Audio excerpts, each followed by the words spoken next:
Pernahkah kamu bertanya kenapa kita bisa berjumpa dengan Pasang Rinpoche? Dua kata, jalinan jodoh.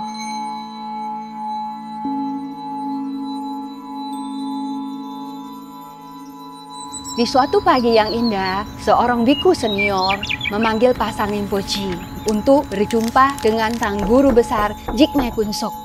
Akan tetapi, kali ini agak berbeda. Biku pembawa pesan itu terlihat begitu cemas. Rinpoche juga sedikit bingung. Sesampainya di aula, terlihat sang guru besar berdiri dengan begitu berwibawa menghadap rupang sang Buddha.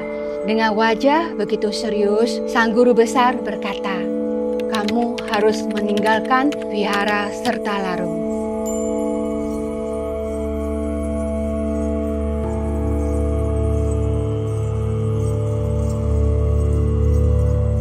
Dua hari kemudian, Pasang Rinpoche pun berjalan menuju India, mengunjungi semua situs Sang Buddha. Sepanjang hidup Rinpoche, ini merupakan pertama kalinya beliau menginjakkan kaki di luar dari Sertalarung. Berbekal sedikit uang untuk membeli sedikit makanan, hanya untuk bertahan hidup.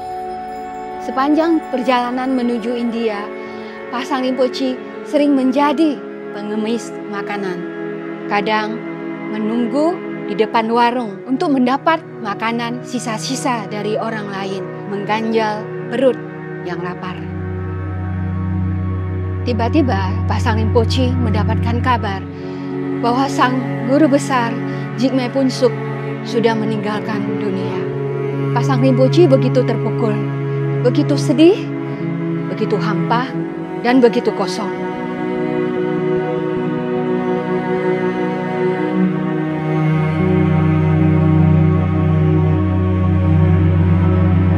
Mengucilkan diri di sudut emperan toko selama 1 bulan dan selalu menangis dan bersedih karena kepergian guru beliau.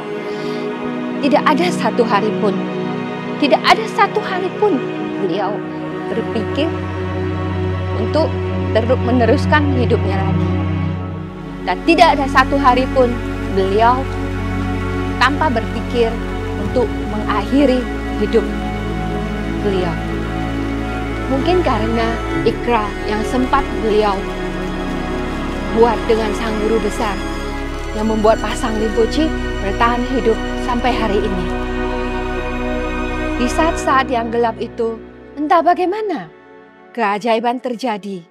Seorang lelaki India berusia sekitar 40 tahun setiap siangnya meletakkan sebungkus nasi di depan Pasang Rinpoche. Dan suatu hari tiba-tiba dengan bahasa Tibet menyapa Pasang Rinpoche dan bertanya, "Apa yang bisa saya lakukan untuk kamu?" Rinpoche kaget sekali, ternyata orang tersebut bisa berbahasa Tibet. Dan Pasang Rinpoche mulai menceritakan kisahnya. Seminggu kemudian orang tersebut membawakan jubah baru, uang secukupnya, dan tiket menuju Singapura. Angin pun mulai bertiup kembali dan perjalanan Pasang Rinpoche berlanjut.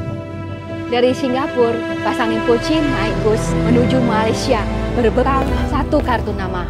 Menetap di sebuah vihara karena tempatnya sudah penuh, Pasang Rinpoche ditempatkan di kamar yang paling kecil dan paling ujung.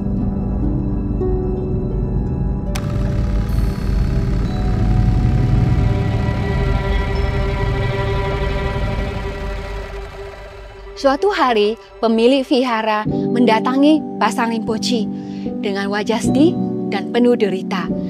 Lalu, mereka tiba di rumah sakit. Di sana, terbaring seorang pria tua, berusia sekitar 80-an tahun, yang ternyata adalah ayah dari pemilik vihara tersebut.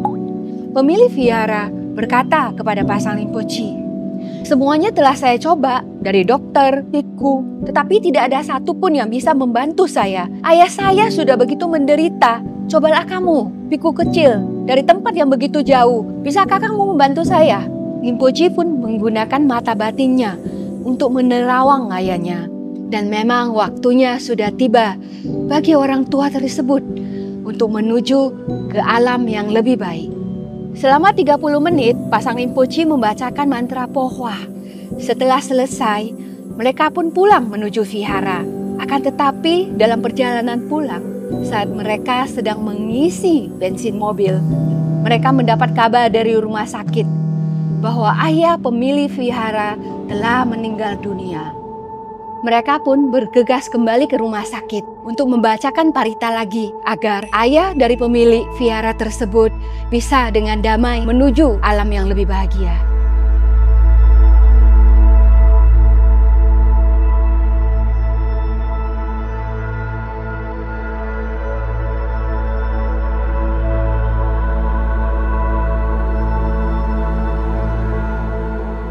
Kalau ditanya, mengapa kita yang selalu harus berada di samping pasang Rinpoche, yang selalu harus hadir di acara pasang Rinpoche, selalu ada di setiap waktu ketika beliau membutuhkan kita?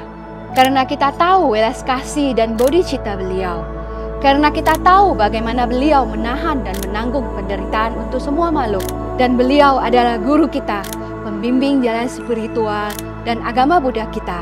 Beliau adalah Pasang Rinpoche.